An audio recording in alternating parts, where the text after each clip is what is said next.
My name is Amber, and this is the story of the day I realized my family didn't want a relationship with me. They wanted access to my wallet. But first, dear viewers, I'd love to hear from each and every one of you. What country and city are you watching from right now? And what challenges have you faced in your own life? Thank you so much for sharing. Your stories matter, and I read every single comment. Now let me tell you what happened to me. I'm 28 years old. I work as a marketing coordinator at a tech startup in Austin, Texas, making $51,000 a year. After rent, $1,350 for a one-bedroom apartment, student loans, $340 per month, car payment, $280, insurance, groceries, and basic expenses. I typically have about $600 to $700 left each month for savings, emergencies, and occasionally doing something fun. It's not a lot, but I'm building something, slowly. My family, my dad Robert, my mom Linda, and my younger sister Courtney have always treated my financial stability as a family resource rather than my personal achievement. It started small. It always does. A text here. Can you spot me $50 until Friday? A call there. The electric bill is higher than expected. Can you help with $80? And because I loved them, because I wanted to be helpful, because saying no felt cruel, I always said yes. Over the years, I'd given my family probably $15,000, maybe more. I stopped keeping track because tracking it made me feel angry, and anger toward your family felt wrong, so I just kept giving, and they kept taking. The phone call came on a Tuesday evening in March. I was making dinner, pasta, nothing fancy, when my phone rang. Dad? Hey, sweetheart. Hi, Dad. What's up? Listen, I need to ask you something. My stomach immediately tensed. That tone, that I need to ask you something opener. It never meant anything good. Okay, your mom and I are planning a trip to Vegas. Your cousin Eddie is getting married out there in May. Oh, that's nice. Yeah, it should be fun. But here's the thing. Flights are expensive, like really expensive right now. I waited. I found tickets for $450 each, round trip. But that's $900 for both of us, and we just don't have it right now with the car repairs and… Dad, are you asking me to pay for your plane tickets? I'm asking if you could help. It's family. Eddie's your cousin too. I'm not going to the wedding. Well, no, but your mom and I are, and it would mean a lot if you could help us get there. I looked at my pasta boiling over on the stove, turned off the burner. Dad, $900 is a lot of money. I know, sweetheart, but you're doing well. You have a good job. We wouldn't ask if we weren't desperate. Desperate. They'd used that word before. For the cable bill, for Courtney's car insurance, for my mom's birthday dinner that somehow cost $300. Can Courtney help? Courtney doesn't have money right now. She's between jobs. Courtney had been between jobs for 8 months, but somehow she always had money for concerts, new clothes, and weekend trips with friends. I need to think about it, I said. Amber, we need to book soon. Prices go up every day. I said I need to think about it. Don't be like this. Like what? Difficult. You know we wouldn't ask if it wasn't important. I felt my jaw clench. I'll call you back tomorrow. The tickets might be gone by tomorrow. Then you'll have to find other tickets. I'll call you tomorrow. I hung up. My hands were shaking. The decision. I didn't sleep well that night. I kept running the numbers in my head. I had $3,200 in savings. If I paid $900 for their tickets, I'd have $2,300 left, which wasn't terrible, but it also wasn't comfortable. What if my car broke down? What if I had a medical emergency? What if I lost my job? But they were my parents. Eddie was my cousin. Family helps family, right? At 7 a.m., before I could second-guess myself further, I called my dad back. I'll do it, I said. Oh, thank God. Thank you, sweetheart. You're a lifesaver. But I can't afford hotels or spending money or anything else, just the tickets. Of course. We'll handle the rest. Thank you so much. Send me the flight details and I'll book it today. You're the best. Love you. Love you too. I hung up and immediately felt sick. I booked the tickets during my lunch break. 2 round-trip tickets to Las Vegas, May 15th to 19th, $876.43 after taxes and fees. I took a screenshot of the confirmation email and sent it to my dad. Me. Booked. Confirmation number is in the screenshot, Dad. Thank you, honey. We really appreciate this. Me, you're welcome. $876.43 charged to my credit card. Savings, $2,323.57. I told myself it was fine. It was a one-time thing. They'd appreciate it. The escalation. 2 weeks later, my dad called again. Hey, quick question. What's up? We were looking at hotels in Vegas and they're all so expensive. Do you think you could help with a night or two? I felt my stomach drop. Dad, I already paid $900 for your tickets. I know, and we're so grateful. But we can't afford the hotel. We're looking at the cheapest places and they're still $120 a night. How many nights? 4 nights. We need to be there Thursday through Sunday for the wedding on Saturday. 4 nights at $120 was $480. Plus tax, probably $550. Dad, I can't afford that. Can you do half? Just 2 nights? I already spent almost $900. Amber, we can't go if we don't have a place to stay. Then maybe you shouldn't go. Silence. Excuse me? Maybe if you can't afford the hotel, you shouldn't go to Vegas. This is your cousin's wedding, and you're adults who should be able to afford your own trip. We wouldn't have to if you'd been more generous to begin with. I felt anger flash through me. More generous? I paid for your entire flights. But not the hotel, so now we're stuck. That's not my fault. You know what? Forget it. We'll figure it out ourselves. Thanks for nothing. He hung up. I sat there, phone in hand, shaking with rage and confusion. Thanks for nothing. I just paid $900 and he said thanks for nothing. The guilt trip. An hour later, my mom called. Amber, what did you say to your father? I told him I can't afford to pay for your hotel. He's very upset. He feels like you don't want us to go to the wedding. That's not what I said. That's what it sounded like. Mom, I already paid $900 for your flights. I'm happy to help, but I can't pay for everything.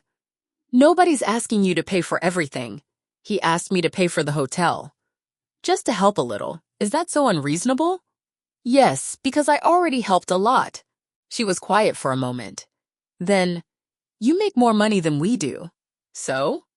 So you should be helping your family. I am helping. I've been helping for years. I paid for your tickets. And we're grateful, but we need more help. Where's Courtney in all this? Why isn't she helping? Courtney doesn't have a job right now. Courtney never has a job, but she always has money for fun. That's not fair. You know what's not fair? Me paying for everything while Courtney gets a pass because she's going through a hard time. Courtney is trying. No, she's not, and you enable her. Just like you're trying to guilt me into enabling you. How dare you? I have to go. I hung up. 30 seconds later, my phone buzzed. A text from my sister. Courtney, way to be a bitch to Mom and Dad. They just wanted help and you turned it into a fight. I didn't respond. The family dinner. 2 days later, my mom texted asking if I'd come to family dinner Sunday. I didn't want to, but I also didn't want the fight that would come from saying no, so I went. Dinner was at my parents' house. My mom made pot roast. Courtney was there, scrolling through her phone. My dad barely looked at me when I walked in. We ate in mostly silence. Then, halfway through, my dad said, So Amber, have you thought any more about the hotel situation? Here we go. I already told you I can't afford it. Can't or won't? Does it matter? Yes. Because one is circumstance and one is choice. I set down my fork. It's both. I can't afford it and I won't do it because I already gave you $900. My mom sighed. We're not going to be able to go to Eddie's wedding now. I hope you're happy. Why is that my fault? Because you could help and you're choosing not to. I did help. I bought your tickets. But not enough, my dad said flatly. I stared at him. Not enough? What's enough? The whole trip? The flights, hotel, food, drinks, gambling money? Where does it end? Family helps. I know. Family helps family. You've said that 100 times. But it's only ever me helping you. When do you help me? We raised you, my mom said. We fed you, clothed you, put a roof over your head. That's called being a parent. That's not something I owe you payback for. Courtney looked up from her phone. Wow. Ungrateful much? Stay out of this, Courtney. No, I'm tired of watching you treat Mom and Dad like shit. I'm treating them like shit? I just paid $900 and acted like a martyr about it. I didn't act like anything. I paid for something they asked for, and then they asked for more. My dad stood up. I think you should leave. Gladly. I grabbed my purse and walked out. Behind me, I heard my mom crying and Courtney saying, she's always been selfish. The reckoning. I drove home in a fog of rage and hurt. When I got to my apartment, I did something I'd been avoiding for years. I went through my bank statements and credit card records. Every transaction I could find where I'd given my family money. It took 2 hours. The total, $18,347 over 5 years. $18,347. I'd given my family more than $18,000, and they called me selfish for not giving more. I made a spreadsheet, documented every transaction, date, amount, what it was for. Then I took screenshots of everything and saved them in a folder labeled receipts, because something told me I was going to need them. The Vegas trip. May came. My parents went to Vegas.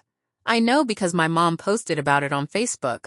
Photos of them at the hotel, photos at the wedding, photos at a fancy restaurant. The hotel in the photos? Not a $120 per night budget place. It was the Bellagio. Rooms at the Bellagio start at $300 per night. I felt like I'd been punched in the stomach. They told me they couldn't afford $120 per night, that they'd have to miss the wedding if I didn't help with the hotel, but they'd stayed at the Bellagio, which meant they'd had money the whole time. They just wanted me to pay so they could spend their money on luxury. I screenshot every photo, every post, every check-in, added them to my receipts folder. The Father's Day disaster. Father's Day was 3 weeks after they got back from Vegas. My mom texted, "Family dinner at our house, 4 p.m. Don't be late." I didn't want to go, but I'd been avoiding them since the blow-up, and I knew not showing up to Father's Day would cause a nuclear war, so I went. I brought a card, no gift. I was done spending money on people who called me selfish. Dinner was tense. My dad barely acknowledged me. Courtney kept making snide remarks about people who can't be bothered to be generous. I ignored her. After dinner, we sat in the living room. My dad opened cards and gifts. Courtney gave him a new fishing rod, expensive, probably $200 plus. My mom got him a smart watch, $350 minimum.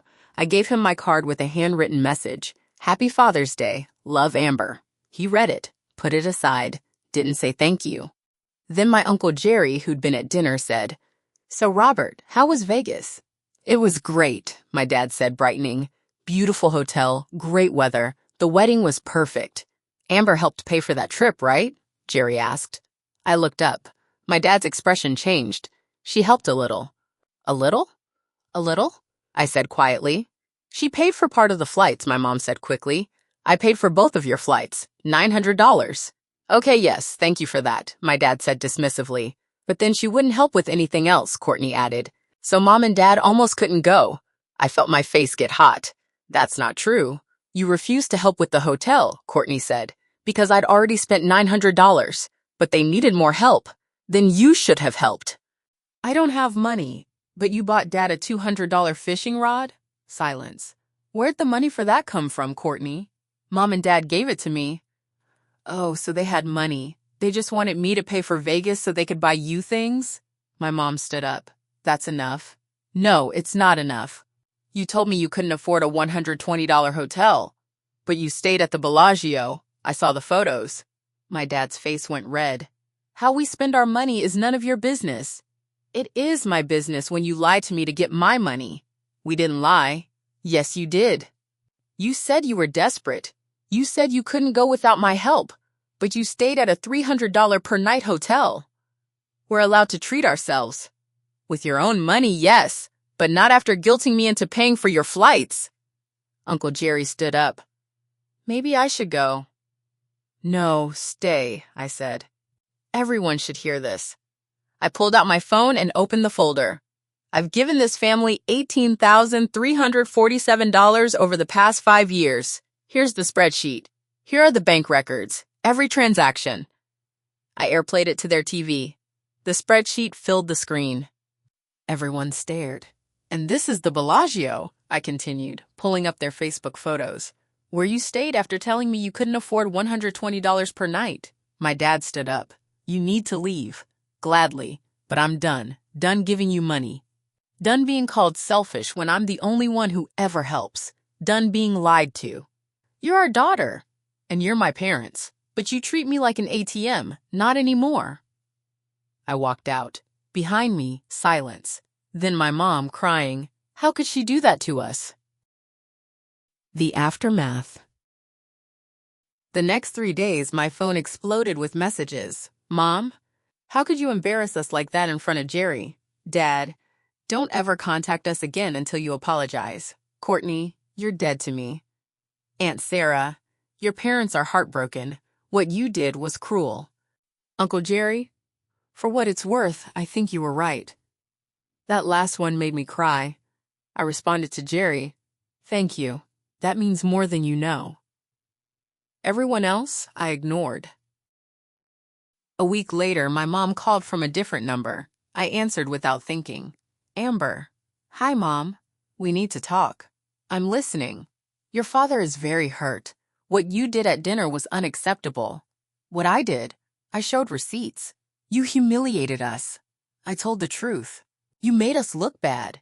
No, you made yourselves look bad by lying to me about Vegas. We didn't lie. Mom, stop. You said you couldn't afford $120 per night. You stayed at the Bellagio. That's a lie. Silence. We wanted a nice vacation. Then save for it. Or ask me honestly.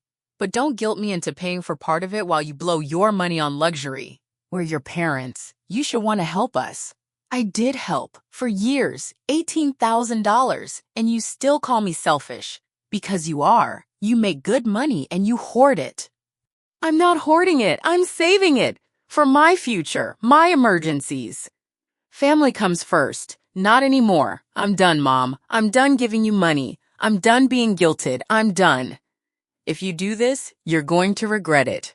I already regret giving you $18,000. I hung up and blocked her number. The social media war. Within 24 hours of blocking my mom, the Facebook post started. My mom posted, when you give your children everything and they turn their back on you over money, it breaks your heart in ways you never imagined. Praying for healing. 132 likes. 47 comments. Friend of mom. I'm so sorry. What happened? Mom's reply. She's upset we went on a vacation after she helped us, even though we've sacrificed everything for her entire life. Helped in quotes. Like I hadn't paid $900. I screenshot it. Added it to my receipts folder. My dad posted next. You raise your kids to be generous and kind. Then they throw your sacrifices back in your face. Lesson learned? Children owe you nothing, no matter what you gave them. Disappointed doesn't even cover it. 86 likes, 35 comments, more screenshots. Courtney posted a photo of the three of them, Mom, Dad, and her, with the caption, Real family, the ones who show up, the ones who understand loyalty. Hashtag family first, hashtag blessed. I wasn't in the photo, obviously, but the message was clear. I wasn't family anymore. I didn't respond to any of it. I didn't comment. I didn't defend myself. But I did start documenting everything. Every post, every comment, every message from relatives, because I had a feeling this was far from over. The flying monkeys. Over the next 2 weeks, I got calls and messages from relatives I barely knew. Aunt Sarah, Dad's sister, your parents are devastated. How could you humiliate them like that? Me, I showed receipts. The truth isn't humiliation. Aunt Sarah, you aired their private business in front of the whole family. Me, they lied to me about needing money. I proved they lied. That's not humiliation, that's accountability. Aunt Sarah, they're your parents. Me, and I'm their daughter. That didn't stop them from lying to me. She didn't respond after that. Cousin Danny, who I'd seen maybe twice in 5 years. Yo, what's going on with you and your fam? Your mom says you're being crazy. Me, did she tell you I've given them $18,000 over 5 years and they called me selfish for not giving more? Danny, damn for real? Me, for real. I have bank records. Danny, that's fucked up. Me? Yep. Danny, for what it's worth, I believe you. That was the second person to believe me. Uncle Jerry and Cousin Danny, 2 out of 30 relatives, but 2 was better than 0. Grandma Betty, Dad's mom, called and left a voicemail. Amber, honey, I don't know what's going on between you and your parents, but family is family. You need to forgive and forget. Life's too short to hold grudges. Call your mother. I didn't call back. Forgive and forget. The rallying cry of people who benefit from others accepting abuse. The attempt at control. 3 weeks after Father's Day, I got a certified letter in the mail from my parents. My hand shook as I opened it. Inside was a typed letter on fancy stationery. Dear Amber, this letter is to formally request repayment of all financial support provided to you during your childhood and young adulthood. As you have made clear that you do not consider family obligations important, we are treating this as a business matter. We calculate that we spent approximately $150,000 raising you from birth to age 18, plus an additional $25,000 in support during your college years. We request repayment of $175,000 within 90 days, or we will pursue legal action. Sincerely, Robert and Linda Martinez. I read it 3 times. They were trying to bill me for my childhood. I called Uncle Jerry immediately. He was the only family member who'd supported me. They did WH, he said when I explained. They're demanding $175,000 for raising me. That's insane and completely unenforceable. You're sure? Amber, parents have a legal obligation to support their minor children. You can't bill your kids for it later. Any lawyer will laugh them out of the office. Should I respond? No. Let them waste their money on a lawyer if they're stupid enough to try. But document everything. Keep that letter. I will. Are you okay? Honestly, I'm relieved. This proves I made the right choice cutting them off. You absolutely did. I scanned the letter and added it to my receipts folder. Then I drafted a response, not to send to them, but to keep for my records. Dear Robert and Linda, I am in receipt of your letter demanding $175,000 for raising me. As you are aware, parents have a legal obligation to support their minor children. This is not a loan that can be recalled. Your attempt to intimidate me into resuming financial support will not work. I will not be responding to further communication. Amber Martinez. I saved it. Didn't send it. Just kept it as documentation. The breaking point. A month after the certified letter, Courtney showed up at my apartment. I was home on a Saturday morning doing laundry when someone buzzed my unit. Package delivery, a voice said. I buzzed them in without thinking. 2 minutes later, there was a knock on my door. I looked through the peephole. Courtney, I know you're in there, Amber. Open the door. I didn't. I'm not leaving until you talk to me. I opened the door but didn't let her in. What do you want? I want to know what the hell is wrong with you. Nothing's wrong with me. You've destroyed this family. I set boundaries. That's not destruction. Mom cries every day because of you. Mom cries because I stopped giving her money. That's manipulation, not grief. You're so cold now, I don't even recognize you. Good. The old me was easy to use. Courtney's face twisted. You think you're better than us now? No. I think I deserve to keep the money I earn. After everything they've done for you. Courtney, where were you when they needed money? Why is it always me? Because I don't have money. You had money for a $200 fishing rod. They gave me that money. Exactly. They gave you money while guilting me into giving them money. Don't you see how fucked up that is? She stared at me. For a moment, I thought maybe she'd get it. Maybe she'd see. Then she said, You've always been jealous of me. I laughed. Couldn't help it. Jealous? Of what? Your lack of job? Your complete dependence on mom and dad? Of how much they love me. They don't love you, Courtney. They enable you. There's a difference. Fuck you, Amber. Leave, now, or I'm calling the police. You'd really do that? Try me. She left, but not before saying, You're going to regret this. You're going to end up alone. I closed the door and locked it. Alone. She'd said it like a threat, but alone sounded pretty good compared to being drained. 6 months later. It's been 6 months since Father's Day, 6 months since I showed the receipts and cut off contact. Here's where I am now. Financially, Savings, $7,200, up from $2,300. Debt, paid off my credit card completely. Emergency fund, 4 months of expenses saved. Student loans, paid extra $2,000 toward principal credit score. 745, up from 690. Professionally, got promoted to senior marketing coordinator, salary increased to $58,000 per year. Started a side consulting business making an extra $800 per month. Personally, started therapy to process family trauma, made new friends who respect boundaries, started dating someone who thinks what my family did was absolutely fucked. Moved to a nicer apartment, $1,500 per month, but worth it. Feel lighter than I have in years. Family. No contact with parents or Courtney, occasional texts with Uncle Jerry and Cousin Danny. Don't look at their social media anymore. Don't feel guilty. The attempted reconciliation. Last month, I got a letter in the mail, handwritten, from my mom. Dear Amber, it's been 6 months. I miss you. Your father misses you. Even Courtney misses you, though she won't admit it. The holidays are coming up. Thanksgiving, Christmas. I can't imagine them without you.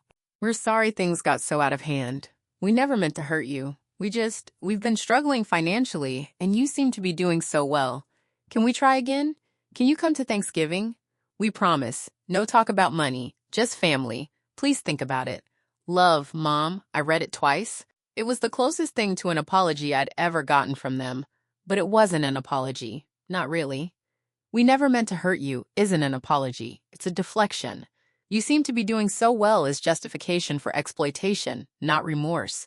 And no talk about money meant, let's pretend it never happened so we can start asking again later. I wrote a response, not to send, but to process. Mom, I got your letter. I don't miss holidays where I'm treated like an ATM. I don't miss being called selfish for setting boundaries. I don't miss giving $18,000 and being told it's not enough. If you want a relationship in the future, here's what I need. 1. A real apology. Not, we didn't mean to hurt you. A real acknowledgement of what you did. 2.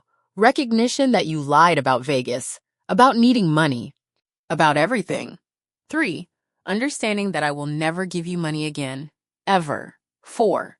Respect for my boundaries without guilt trips. Until those things happen, I'm not coming to Thanksgiving. Amber, I didn't send it. I kept it for my records, and I didn't go to Thanksgiving. The Christmas miracle, that wasn't. Christmas came. I spent it with my boyfriend Marcus's family. They were normal. They didn't ask me for money. They didn't guilt me about anything. They just existed together. Happily. It was the first holiday in years where I didn't feel anxious. On Christmas morning, my phone buzzed. A text from an unknown number. I almost didn't open it, but curiosity won. Unknown. Merry Christmas, Amber. We're thinking of you today. Dad. I stared at it. He'd texted from a new number because I'd blocked his old one. I didn't respond. 2 hours later, another text. Unknown. Did you get my text? Dad. Still didn't respond. That evening, unknown. I guess you're too good for your family now. Merry Christmas to you too, Dad. The passive aggression was almost impressive. I screenshot the messages and blocked the number. 1 year later. It's been a full year now since the Father's Day disaster. A full year since I showed the receipts and walked away. Here's what I've learned about money. People who truly love you don't weaponize your financial stability. Family helps family only works if it goes both ways. You don't owe anyone access to your bank account, not even parents. Saying no to financial exploitation isn't selfish, it's survival. The money you save by setting boundaries is a fraction of the peace you gain. About family. Family isn't who you're related to. It's who respects you. Parents who raised you did their legal obligation, not a favor you must repay. But we're family is what people say when they have no other argument. The people who call you selfish for boundaries are the ones who benefited from you having none. Sometimes the most loving thing you can do for yourself is leave. About guilt. Guilt is a tool people use to control you. If you feel guilty for protecting yourself, you've been well trained. The guilt fades. Slowly, but it fades. What replaces guilt is peace, and peace is worth everything. About me. I am not an ATM. I am not responsible for other adults' financial failures. I am allowed to prioritize my own financial stability. I am allowed to cut off people who hurt me, even if they're family. I am stronger than I thought. The final message. 2 weeks ago, I got one last message from Uncle Jerry. Jerry, your parents are asking about you. They say they haven't heard from you in over a year. Me? That's correct. Jerry, are you ever going to talk to them again? Me? Not unless they genuinely apologize and respect my boundaries. Which they won't. Jerry, you're probably right. For what it's worth, I'm proud of you. What you did took guts. Me, thank you. That means more than you know. Jerry, your dad keeps saying you'll come crawling back when you need money. Me, I won't need to. I saved all the money I would have given them. I'm doing better than ever. Jerry, good. Keep it that way. The final message. 2 weeks ago, I got one last message from Uncle Jerry. Jerry, your parents are asking about you. They say they haven't heard from you in over a year. Me? That's correct. Jerry, are you ever going to talk to them again? Me? Not unless they genuinely apologize and respect my boundaries. Which they won't. Jerry, you're probably right. For what it's worth, I'm proud of you. What you did took guts. Me, thank you. That means more than you know. Jerry, your dad keeps saying you'll come crawling back when you need money. Me, I won't need to. I saved all the money I would have given them. I'm doing better than ever. Jerry, good. Keep it that way. Epilogue. The life I built. I'm 29 now. I make $58,000 a year plus consulting income. I have $12,000 in savings, 0 credit card debt, a healthy emergency fund, a retirement account I actually contribute to. I live in a nice apartment with my boyfriend Marcus. We adopted a cat named Bean. We go out to dinner without checking prices first. We take weekend trips. I'm not rich, but I'm comfortable, stable, secure, and most importantly, I'm free. Free from the constant requests, free from the guilt trips, free from being treated like a resource instead of a person. Last week, I ran into someone who knows my parents. They asked how my family was doing. I don't know, I said. We don't talk. Oh, I'm sorry to hear that. I'm not. They look surprised. I chose peace over access, I explained. Best decision I ever made. The lessons. If you're watching this or reading this and you're in a similar situation, family treating you like an ATM, asking for money constantly, calling you selfish when you say no, here's what I learned. 1. Document everything. Every request, every payment, every guilt trip. Receipts are power. 2. Know your numbers. I didn't know I'd given $18,000 until I tracked it. Track everything. You deserve to know. 3. Family helps family only works if it's mutual. If you're always the helper and never the helped, it's not family. It's exploitation. 4. Parents providing for minor children is not a debt. You don't owe them repayment for your childhood. That was their legal obligation. 5. Set boundaries clearly. I can't afford it invites negotiation. I'm not doing that as a boundary. 6. Don't explain repeatedly. You don't owe anyone an explanation for protecting yourself. No is complete. 7. Expect escalation. When you set boundaries, they'll test them. Hold firm. The first no is the hardest. 8. Social media smears are coming. They'll try to make you look bad publicly. Don't engage. Document everything. 9. Flying monkeys will appear. Extended family who just want to help are often just pressure agents. You can say no to them too. 10. Guilt fades. Peace stays. The first months are hard. You'll feel guilty. But that fades. What replaces it is peace. 11. You can survive without them. I thought losing my family would destroy me. Instead, it freed me. 12. Chosen family is real family. Build relationships with people who respect you. That's your real family. Final thoughts. My name is Amber. I paid $900 for my dad's plane ticket to Vegas. He called me selfish for not paying for the entire trip. I showed receipts proving I'd given my family $18,000 over 5 years. They cut me off for humiliating them. I've been no contact for over a year. I've never been happier. I've never been more financially stable. I've never been more at peace. If you're in a situation where your family treats you like a bank account, please know. You're not selfish for saying no. You're not cruel for setting boundaries. You're not ungrateful for protecting yourself. You're surviving. And that's not just okay. It's necessary. Protect your peace. Protect your money. Protect yourself. You deserve better. Viewer message. Thank you for watching this entire story. I know it was long, but it was real. Financial abuse by family is more common than people think, and it's one of the hardest types of abuse to recognize because it's wrapped in love and family obligation. But obligation that only runs in one direction isn't love, it's exploitation. If my story helped even one person recognize this pattern in their own life and set boundaries, then sharing it was worth it. Please leave a comment below telling me your country, city, and your own story. You're not alone. I read every single comment. Stay strong, set boundaries, build the life you deserve. Where they are now my parents, still together, still posting vague Facebook statuses about ungrateful children, still haven't apologized, I don't care.